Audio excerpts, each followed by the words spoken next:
ವೀಕ್ಷಕರೇ, ಅಕ್ಷಯ ತೃತೀಯಕ್ಕೆ count down ಶುರುವಾಗಿದೆ. ಅವತ್ತು ಚಿನ್ನ ಕೊಳ್ಳೋ ಪ್ಲಾನ್ನಲ್ಲಿ ನೀವಿದ್ದೀರಾ? ಮದುವೆಗೋ, ಮುಂಜಿಗೋ ಅಥವಾ ಇನ್ವೆಸ್ಟ್ಮೆಂಟಿಗೋಸ್ಕರ ಬಂಗಾರ ತಗೊಳ್ಬೇಕು ಅಂತ ಅಂದ್ಕೊಂಡಿದ್ರ? ಹಾಗಿದ್ರೆ ಒಂದು ನಿಮಿಷ ಈ ವಿಡಿಯೋವನ್ನ ಪೂರ್ತಿಯಾಗಿ ನೋಡಿ. ಯಾಕಂದ್ರೆ ಭಾರತದ ಚಿನ್ನದ ಮಾರುಕಟ್ಟೆಯಲ್ಲಿ ಒಂದು ದೊಡ್ಡ ಬಿಕ್ಕಟ್ಟು ಸೃಷ್ಟಿಯಾಗಿದೆ. ಭಾರತದಲ್ಲಿ ಚಿನ್ನ ಮತ್ತು ಬೆಳ್ಳಿಯ ಆಮದು ಸಂಪೂರ್ಣವಾಗಿ ನಿಂತು ಹೋಗಿದೆ. ಎಸ್, ನೀವು ಕೇಳ್ತಾ ಇರೋದು ನಿಜ ಅಂದ್ರೆ ನಿಜ. ಒಂದಲ್ಲ ಎರಡಲ್ಲ, ಬರೋಬ್ಬರಿ 13 ಟನ್ಗೂ ಹೆಚ್ಚು ಚಿನ್ನ ಮತ್ತು ಬೆಳ್ಳಿ ಕಸ್ಟಮ್ಸ್ ಅಧಿಕಾರಿಗಳ ವಶದಲ್ಲಿ ಸಿಲುಕಿಕೊಂಡಿದೆ. ಬ್ಯಾಂಕ್ಗಳು ಹೊಸ ಆರ್ಡರ್ಗಳನ್ನೇ ನಿಲ್ಲಿಸಿಬಿಟ್ಟಿವೆ. ಇದನ್ನ ನಾವು ಸುಮ್ಮನೆ ಹೇಳ್ತಿಲ್ಲ. ಇದರ ಬಗ್ಗೆ ರಾಯ್ಟರ್ಸ್ ವರದಿ ಮಾಡಿದ್ದು ಭಾರತದ ಚಿನ್ನ ಹಾಗೂ ಬೆಳ್ಳಿ ಬಿಕ್ಕಟ್ಟನ್ನ ತೆರೆದಿಟ್ಟಿದೆ. ಹಾಗಾದ್ರೆ ಭಾರತದಲ್ಲಿ ಚಿನ್ನ ಮತ್ತು ಬೆಳ್ಳಿಯ ಇಂಪೋರ್ಟ್ ಯಾಕೆ ದಿಢೀರ್ ಅಂತ ನಿಂತು ಹೋಯ್ತು? ಇದರ ಹಿಂದಿರೋ ಕಾರಣವಾದ್ರೂ ಏನು?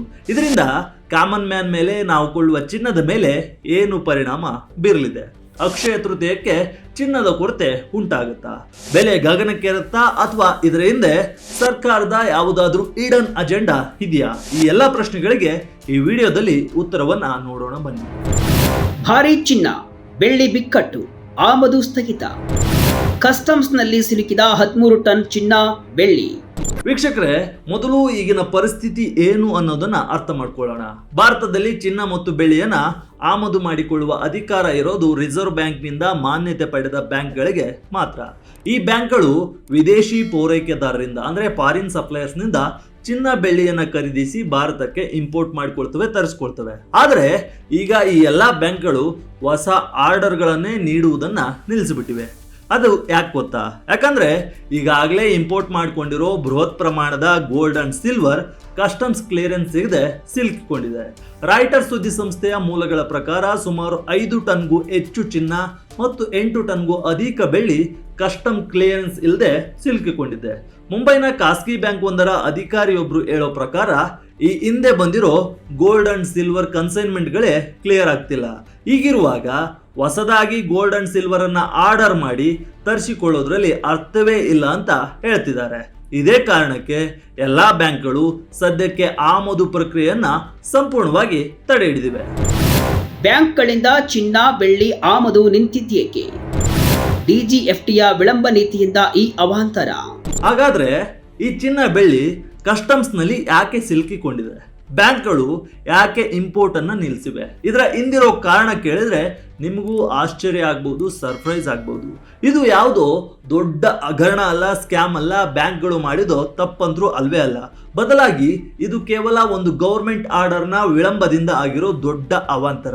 ಹೌದು, ವಾಣಿಜ್ಯ ಮತ್ತು ಕೈಗಾರಿಕಾ ಸಚಿವಾಲಯದ ಅಡಿಯಲ್ಲಿ ಬರೋ ವಿದೇಶಿ ವ್ಯಾಪಾರ ಮಹಾನಿರ್ದೇಶನಾಲಯ ಅಂದ್ರೆ ಡಿಜಿಎಫ್ಟಿ ಪ್ರತಿ ವರ್ಷ ಏಪ್ರಿಲ್ ತಿಂಗಳ ಆರಂಭದಲ್ಲಿ ಒಂದು ಆರ್ಡರ್ ಅನ್ನ ಪಾಸ್ ಮಾಡ್ತಿತ್ತು.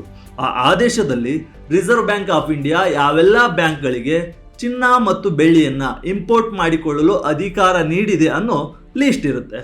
ಕಳೆದ ಆರ್ಥಿಕ ವರ್ಷ ಅಂದ್ರೆ ಮಾರ್ಚ್ 31ಕ್ಕೆ ಹಳೆ ಆದೇಶದ ಅವಧಿ ಮುಗಿದು ಹೋಗಿದೆ. ಈಗ ಹೊಸ ಆರ್ಥಿಕ ವರ್ಷ ಶುರುವಾಗಿ ಏಪ್ರಿಲ್ ತಿಂಗಳು ಅರ್ಧ ಕಳೆದ್ರೂ ಕೂಡ ಡಿಜಿಎಫ್ಟಿ ಇನ್ನೂ ಕೂಡ ಹೊಸ ಆದೇಶದ ಪಟ್ಟಿಯನ್ನ ಬಿಡುಗಡೆ ಮಾಡಿಲ್ಲ.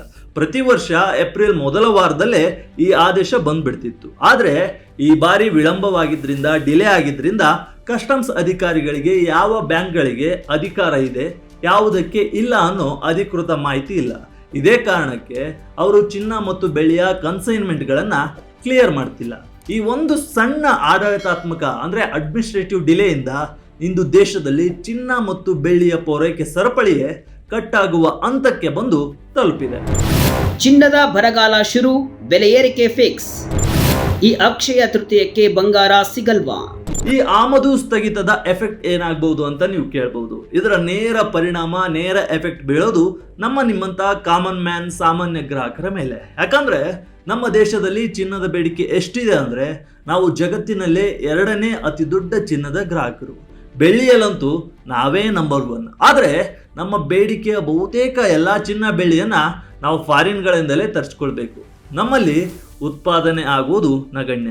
ಹೀಗಿರುವಾಗ ಆಮದು ಅಥವಾ ಇಂಪೋರ್ಟ್ ನಿಂತು ಹೋದ್ರೆ ಏನಾಗುತ್ತೆ? ಸಹಜವಾಗಿಯೇ ಮಾರುಕಟ್ಟೆಯಲ್ಲಿ ಚಿನ್ನದ ಕೊರತೆ ಸೃಷ್ಟಿಯಾಗುತ್ತೆ. ಸಪ್ಲೈ ಕಡಿಮೆ ಆದಾಗ ಬೇಡಿಕೆ ಹೆಚ್ಚಿದ್ರೆ ಬೆಲೆ ಗಗನಕ್ಕೇರೋದು ಗ್ಯಾರಂಟಿ. ಇಂಡಿಯಾ ಬುಲಿಯನ್ ಮತ್ತು ಜ್ಯುವೆಲರ್ಸ್ ಅಸೋಸಿಯೇಷನ್ ಕಾರ್ಯದರ್ಶಿ ಸುರೇಂದ್ರ ಮೆಹ್ತಾ ಅವರು ಇದೇ ಆತಂಕವನ್ನ ಅವರು ವ್ಯಕ್ತಪಡಿಸಿದ್ದಾರೆ. ಸರ್ಕಾರ ತಕ್ಷಣವೇ ಇದರಲ್ಲಿ ಮಧ್ಯಪ್ರವೇಶಿಸಿ ಈ ಕನ್ಫ್ಯೂಷನ್ ಈ ಗೊಂದಲವನ್ನ ಬಗೆಹರಿಸಬೇಕು. ಇಲ್ಲದಿದ್ರೆ ಭಾರತದ ಎರಡನೇ ಅತಿ ದೊಡ್ಡ ಚಿನ್ನ ಖರೀದಿಸುವ ಹಬ್ಬವಾದ ಅಕ್ಷಯ ತೃತೀಯದ ನಂತರ ಚಿನ್ನದ ತೀವ್ರ ಕೊರತೆ ಉಂಟಾಗಿ ಬೆಲೆ ಗಗನಕ್ಕೇರಲಿದೆ ಅಂತ ಅವರು ವಾರ್ನಿಂಗ್ ಅನ್ನು ಕೂಡ ಕೊಟ್ಟಿದ್ದಾರೆ. ಅಂದ್ರೆ ಅಂತಾರಾಷ್ಟ್ರೀಯ ಬೆಲೆಗಿಂತಲೂ ಭಾರತದ ಮಾರ್ಕೆಟ್ನಲ್ಲಿ ಗೋಲ್ಡ್ ಬೆಲೆ ಇನ್ನಷ್ಟು ದುಬಾರಿ ಆಗಲಿದೆ. ರೂಪಾಯಿ ಉಳಿಸಲು ಈ ಪ್ಲಾನ್ ಮಾಡ್ತಾ ಸರ್ಕಾರ.